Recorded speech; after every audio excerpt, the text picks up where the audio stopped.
all boiling down to tomorrow. What would it mean to the economy if Senator Barack Obama becomes our next president?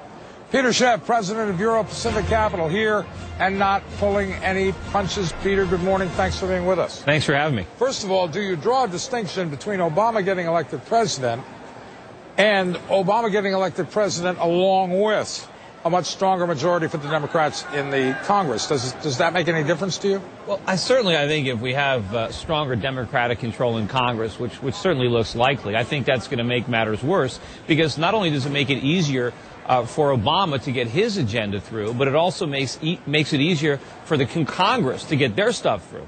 You know, there's no checks and balances whatsoever. So I sense that you would not be happy with Obamonomics.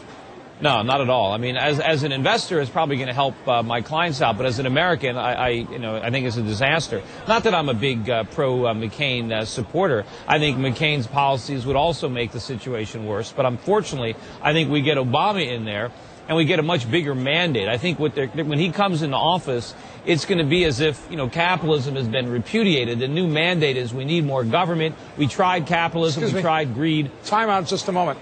Hasn't capitalism already been buried by Bush, Paulson, and Bernanke?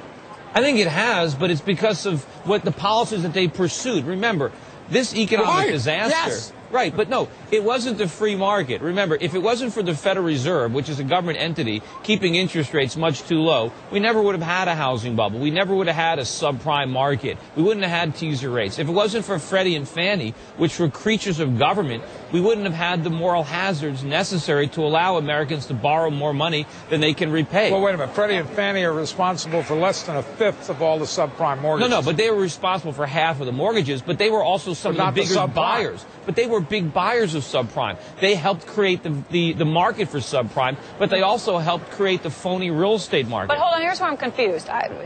We could argue over Fannie and Freddie, but people on both sides of the aisle were responsible for creating them, building them, encouraging them. There's plenty of blame to go around. But you're talking about Obamonomics being bad. You're talking about misguided attempt to control inflation through price controls.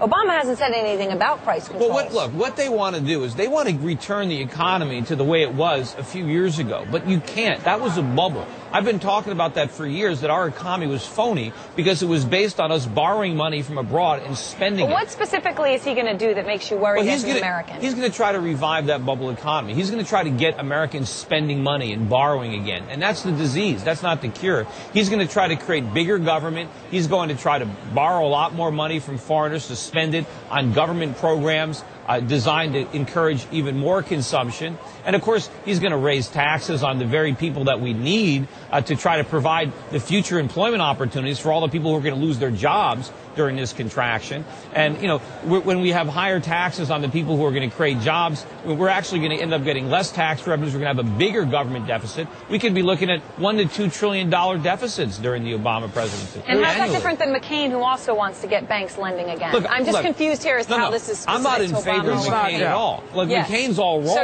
So it's not. Remember, I supported Ron Paul. I mean, he was the only guy that was actually saying anything that was truly different. Okay. But the problem is going to be, he's going to come in, Obama, like for a New Deal. Like this is the 1930s and he's Roosevelt. The problem is we're already broke from the old New Deal. We can't afford the new one that we're going to get now. And this is going to be a much, much bigger government. I think the only positive that could come out of this whole fiasco is that the economy is going to be in such lousy shape 5 years from now. This recession is going to be so much worse at the end of his first term that maybe he won't have a second. And maybe we'll actually have an opportunity to elect somebody who will actually bring the reforms that we need, which is a dramatic reduction in the size of government. We need to abolish government agencies and programs. We need dramatic cuts in entitlement spending. We need to allow the market, the free market, to function.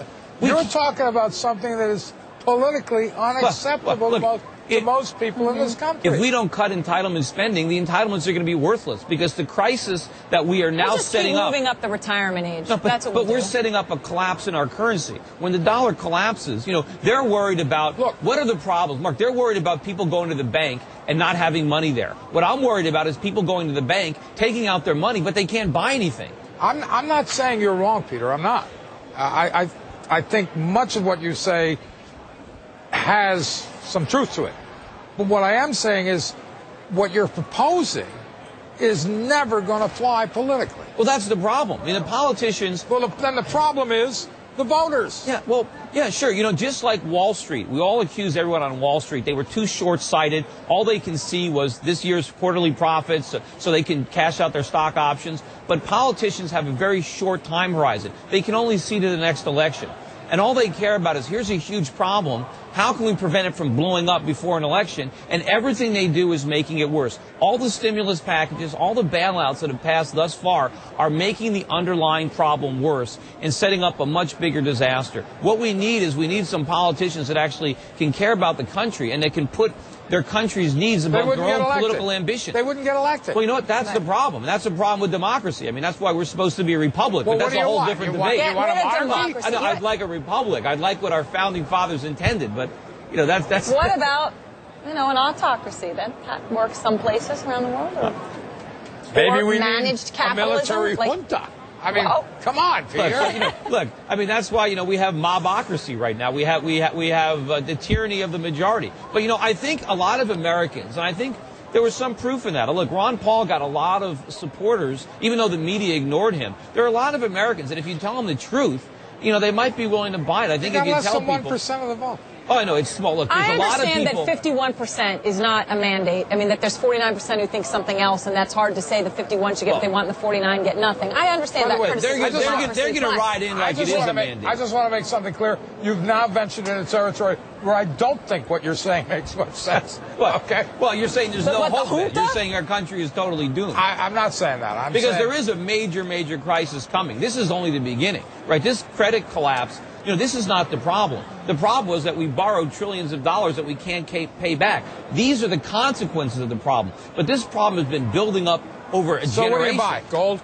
Yeah, you buy this dip in gold, you sell this rally in the dollar. You buy paper gold, you buy ETFs, or do you like the physical? I like the real stuff. You know, we're selling a lot of... Where do you get it now? Well, we've been buying a lot of it in the Perth Mint in Australia. You know, we're storing a lot of gold over there. We had a record month at Europe Pacific Capital in clients just buying physical gold. Gold has no inherent value, like oil, which does, right? People need oil. Gold only has value insofar as I want to believe it has value. No, you got it backwards. That's fiat money. The dollar has no value except perception. Gold has real value. In this world, all that has value is food and oil. No, gold has value. I love this guy.